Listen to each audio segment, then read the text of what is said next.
Hey guys, welcome back to the channel. Today I'm going to show you how to search filters on Instagram. So first thing that you will do is simply open up your Instagram application into your device, and from here just tap on the create button in the middle down below. And from here guys, just simply go ahead and simply go to story over here. And now once you are on the story, you should be able to see here multiple filters down below. So just simply slide it to the left until you got to the very end.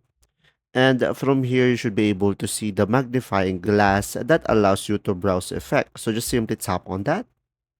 And from here, you should be able to see multiple effects that you can choose from. And you will have multiple categories as well: trending, appearance, aesthetic, or if you want to be specific, you can just tap on the search icon on the middle left of the screen. And from here, just simply provide the specific effect that you want. And there you go. If this video was helpful, please like and subscribe. Thanks for watching, guys. See ya.